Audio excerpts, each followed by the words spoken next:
Small pelagic species contribute more than 70% of fish landing in the Gambia. And also it has a socio-economic importance as it employs large number of post-harvest actors, particularly women, 80% of who are active in the post-harvest sector. And mainly the main resource that they deal with is the small pelagic. You look at not only the Gambia, but the entire sub-region. The mackerel, the bonga, that's what the majority, the population highly depends on. And that is most affordable and accessible fish resources. So it is very important, not only for the fishermen's catch, but also that's what is accessible to many people at the level. This is what they can afford to buy and to disseminate as petty traders to other sub-regional markets and also to small local markets.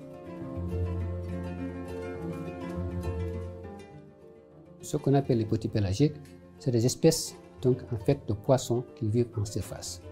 Donc, c'est des espèces très au changement des conditions climatiques. Donc, c'est les yaboy, c'est le kobo, le malos, c'est le siencha, c'est le maquereau, principalement sur lesquels on doit travailler. Le but principal du projet, c'est d'améliorer les données scientifiques. On est parti du constat qu'aujourd'hui, au niveau de la sous-région, le problème auquel on est confronté pour la gestion des ressources du petit pélagique, c'est d'avoir de bonnes données. Donc c'est le maillon faible. Dans le passé, pour les 4 pays du projet AGD pélagique, il y avait des systèmes de collecte qui étaient différenciés. La Mauritanie et le Sénégal étaient très en avance par rapport à ce qui se faisait en Guinée-Bissau et en Gambie. Ce que le projet s'est proposé de faire, ça a été d'harmoniser les systèmes de collecte entre ces 2 pays et de dématérialiser les systèmes d'enquête, c'est-à-dire de passer à une collecte numérique sur des tablettes, sachant que par le passé, cela se faisait par des supports papier qui pouvaient occasionner des erreurs de retranscription, mais qui aussi prenaient plus de temps pour que les institutions puissent bénéficier des données issues des enquêtes de débarquement. Donc aujourd'hui, le processus de collecte de données se fait à partir de tablettes numériques. Donc les enquêteurs de plage du projet, en tout cas des institutions de recherche des pays concernés, sont directement basés sur la plage. Ils vont à la rencontre des pêcheurs qui reviennent de marée et qui vont débarquer les poissons sur la plage.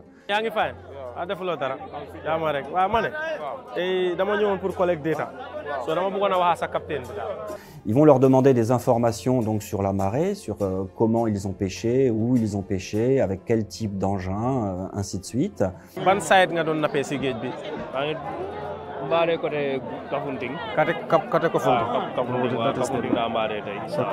Une fois qu'ils auront renseigné toutes ces informations, de pouvoir regarder leur prise.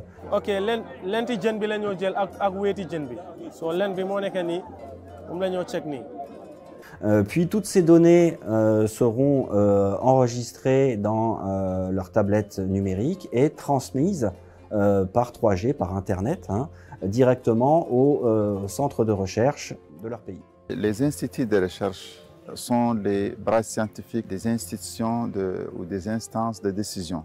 Ce sont ces institutions qui fournissent, si vous voulez, les avis scientifiques sur lesquels l'État fonde ses décisions, fonde la politique d'aménagement des pêcheries. Sava is equipped with additional source of electricity to make sure it is always supplied with power so that it will not be interrupted even when electricity is off. And once we receive the data, I go through the data on the database and I am able to know who has sent the data from which landing site, when they have sent the data, and also I can go through the data to validate the data to know whether the data is actually the type of data that we need. Additionally, once the data is now validated, we analyze the data and we use this data in the general national database. Dans une seconde étape, les données après sont partagées sur une base de données commune qui sera logée très prochainement à la CSRP sous un format agrégé. Désormais, ces enquêteurs sont les yeux et les oreilles du littoral ouest-africain.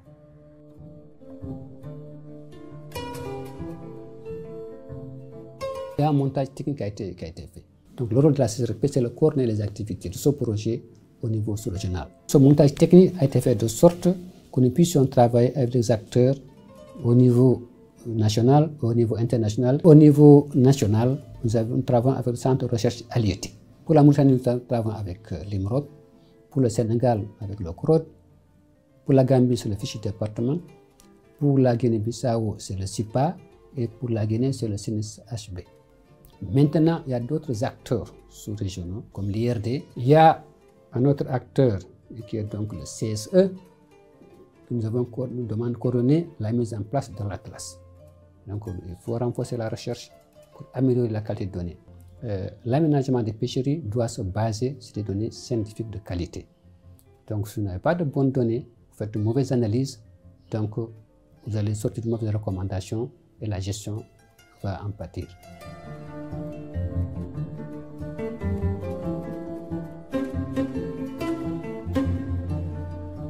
Data in this small pelagic is crucial, is needed.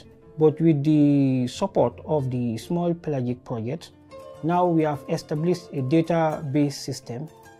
So this also has facilitated our management measures and has, helped us to make informed decisions with regards to the small pelagics. It is important that we have a harmonized data collection system to help facilitate a robust management measures, because this particular stock is shared. We have it, it is transboundary. This makes it one of the most difficult species to manage. So the project has really helped us greatly. Now we have time series data that is needed in order to do robust stock assessment and then make concrete decisions with regard to the management of the small pelagics. Words are not enough to thank MAVA for this good initiative. Could you imagine if MAVA is not in place, the stock of the small pelagic, which was once abundant in our region, has now dwindled significantly. And we are even worried of having a total collapse of stock, which is of food and nutritional security importance in the region. In terms of sustainable management, if the project MAVA is not here, it will just be a dream that is yet to be fulfilled.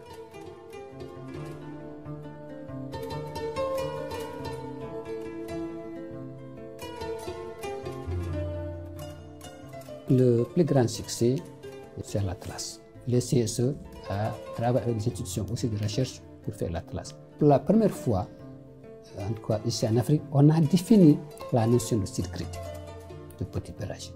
On a mis en place une stratégie de collecte de données.